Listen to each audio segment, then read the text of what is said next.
Hello there. Have you ever wondered how the Jedi Order works? From eager younglings to wise Grandmasters, join us as we unravel the secrets behind each rank of the galaxy's most legendary peacekeepers. Buckle up, because this is one journey through the Force that you don't want to miss. Whether it's the hopeful younglings taking their first steps in the Jedi Temple, the determined Padawans honing their skills under the watchful eyes of their masters, or the brave Jedi Knights defending peace and justice across the galaxy, each rank holds its own mysteries and challenges. What does it take to become a revered Jedi Master, and who stands at the pinnacle of the Jedi Order as the Grandmaster, guiding all with wisdom and strength? We'll dive into the trials, the triumphs and the untold stories of each rank, discover how the path of the Jedi isn't just about wielding a lightsaber, but also about wisdom, courage and the enduring spirit of hope. Before a Force-sensitive child was accepted into the Order, they had to undergo initial screening. If they were discovered as a baby, they were placed on a list that was stored within a memory crystal that could only be accessed through a holocron, which was stored in the vaults of the temple. Once old enough, the Jedi would then check back up on the child and screen them further to ensure that they were suitable for training. Often, these children would only show one particular characteristic that would suggest they were strong in the Force, such as telekinesis, healing, or communication with animals, to name a few. They would then be taken away from their parents to begin training at the very bottom of the Jedi ranking system.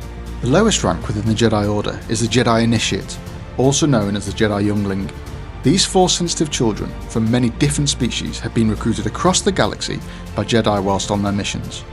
After being taken to the Jedi Temple on Coruscant, they would be inducted into the Jedi Order through their initial lessons in the Jedi arts. The Initiates would be accommodated within the Jedi Creche, which was essentially a boarding school for the young Jedi. The Younglings were arranged into classes of approximately 20 students. These classes were known as clans. Once assigned a clan, the Youngling would begin their basic training in the Jedi arts. Their lessons would include physical and mental tests and rituals that would have to be completed before they were eligible for promotion to Padawan.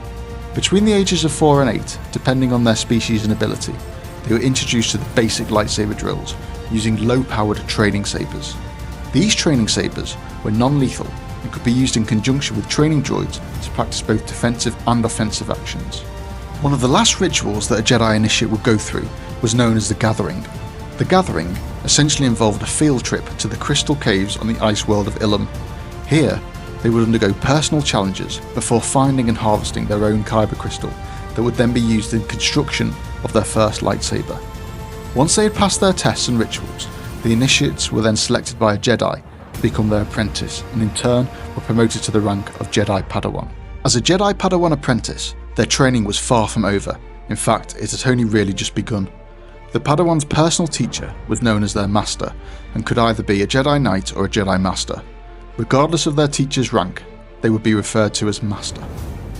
The role of the Master was to prepare the Padawan over many intense years of training to take the Jedi Knight trials. In reality, both Master and Apprentice would learn from each other and would develop a close bond within the Force. It was key that both the Master and Apprentice could work together, as a Padawan was eligible to be called into the field on dangerous tasks and missions. These missions were critical in the teaching and development of the young Padawan to get them ready for the Jedi Knight trials. A Master would only ever have one Padawan at a time, and this was in accordance with the Jedi Code.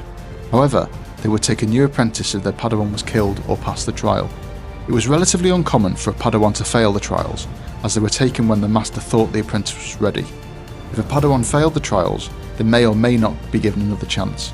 Often, Padawans who failed the trials would lead the Order out of shame or even anger. Jedi Knights made up the majority of the Jedi Order and would typically undertake an operational role within the field, particularly during the Clone Wars. Although Jedi Knight was the third rank, this was the first rank that the Jedi were seen as a full member of the Order. Jedi Knights were seen as the guardians of peace and justice within the Republic. They often worked as peacekeepers, diplomats and investigators during the peacetime. Knights were expected to continue their study within their own time. Within Legends, they would generally choose between 3 similar but different fields to specialise in. Jedi Guardian would focus on combat and physical aspects of the Force. The Consular would focus on the mental aspects of the Force and specialise in peacekeeping and harmony, and the Sentinel, who would bring balance between the two, would often specialise in a technical aspect such as computers or medicine. During the Clone Wars, they undertook key military command roles within the Grand Army of the Republic, often commanding battalions and legions. As a Jedi Knight, they were eligible to choose an apprentice to train. Although it was a Jedi Knight's right to refuse to train Padawans, they were expected to do so in order to secure the future of the Jedi Order. Whereas the vast majority of Padawans would promote to Knight, it was not always expected that a Knight would promote to Master, and many Jedi simply saw out their service as a Knight. Jedi Knights would have to be selected by the Jedi High Council to promote to the rank of Jedi Master. It would only be reserved for those who had shown exceptional devotion and skill in the Force. The rank of Jedi Master was the highest formal rank obtainable by a member of the Jedi Order. Very few Jedi were promoted, and as such, Jedi Masters made up the smallest percentage of the Jedi Order membership. The vast majority of Jedi Masters were promoted for their service to ensuring the future of the Order through a lifetime of training Padawans to the rank of Jedi Knight. Alternatively, a Jedi Knight could gain the attention of the Council through particular acts of service to the Order, and a Republic through a lifetime of diplomatic peacekeeping missions, or many acts of bravery, or indeed a combination of all three. A Jedi Master was often given great responsibility within the Order, and they were looked upon to by the Knights, Padawans and Younglings alike to bestow their teachings and experience amongst them. A Jedi Master was eligible to be granted a seat on the Jedi Council, where they would be responsible for making organisational and strategic level political decisions that would impact not only the Order, but the Republic too. Jedi Masters were often given unrestricted access to the Jedi archives, as they were trusted to study within a restricted section where knowledge of the darker sides of the Force were kept.